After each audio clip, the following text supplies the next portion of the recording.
Hello, we're Doug and Colleen with Local Water Well Pros, and we're here to answer another water well drilling question for you today. So one of the number one questions, Doug, that we get, I would say of all times, is how much does it cost to drill a well?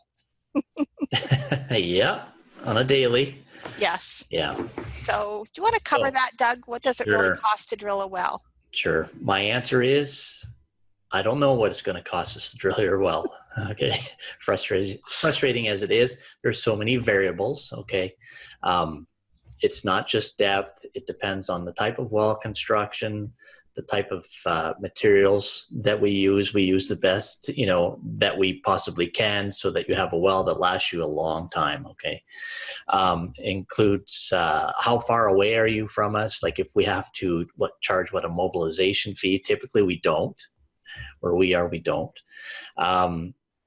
What are your water needs? Are you a family of 15 or are you a family of 3? Okay. There's so many variables. For us, what we like to do is do some research on your property. So you should give us a call. We'll do some research. We'll come out, do a site visit, determine how much water do you need. We'll look at location, that sort of thing. Okay.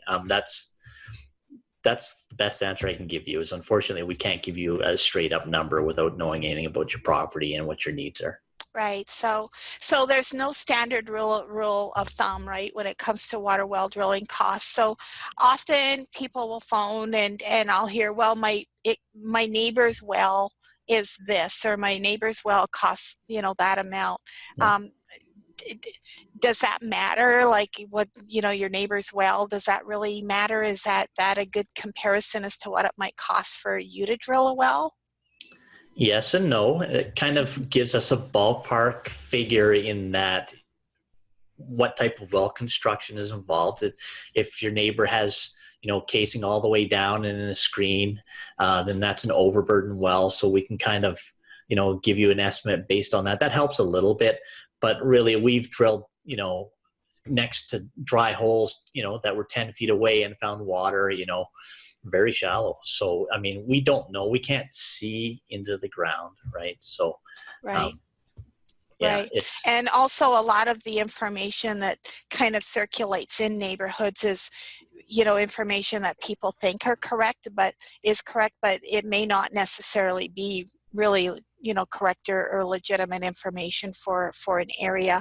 I know that sometimes what people think, Doug, is that there's just this big underground lake and you're just going to drill a well and you're going to get water. And, sometimes maybe that's the case in some areas, but not always, not as a rule. In fact, it generally isn't. So what has to happen is basically a little bit of research has to be done online. You're able to gather that data and you're able to really do an assessment of the area for people, aren't you?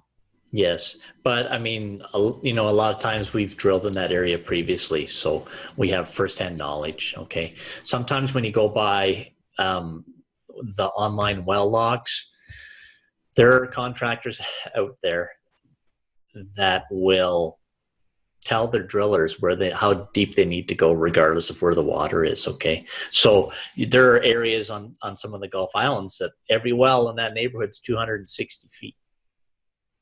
That's not necessarily where the water was at.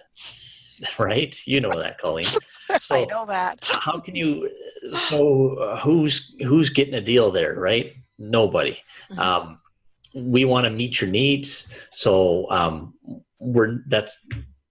that's called deep holing, people, is what it is, right? So the customer says, oh, my neighbor's well is 260 feet. My well is going to be 260 feet. Doesn't mean anything. Mm-hmm. You may have paid for an extra 100 feet and you don't know it. Yeah, I know. It's true. We've drilled lots and lots of wells that were 40 to 60 feet shallower than the neighbor's well. And I'm sure that's what's happened. We'll drill. If you have a large family, we'll drill deeper so that you have more, if the aquifer is still in that depth, we'll drill deeper so you have more water, or recommend. Well, of course, we'll talk about this on our site visit. But if you have 3 people in your home, you don't need 30 gallons a minute, right? Right. And then, of course, you did mention quality of materials. I just want to touch on that briefly for a moment. Okay. And I've seen that too, Doug. I've been in the industry, for 30 years, Vancouver Island, the Fraser Valley. And one thing I do notice is that sometimes a well is just, there's problems with the casing. The casing is leaking. And, when the casings start to leak, that's how, if you have a lot of excessive subsurface water, that can easily contaminate a well, and people may not even be aware of that. I think most people in British Columbia have heard of Walkerton. We've all heard the Walkerton story. Residential wells don't kind of come with all the, they're not equipped with all the bells and whistles like, say, a commercial well maybe, or a municipal well, right? But it's extremely important that, that casing is socketed in properly so that we don't have a leaky casing. And it's really important that casing lasts for a long time. Yeah. Or as long as possible. You mentioned quality. Is that kind of where quality of casing comes in? Sure. Now it depends on the type of steel and the wall thickness.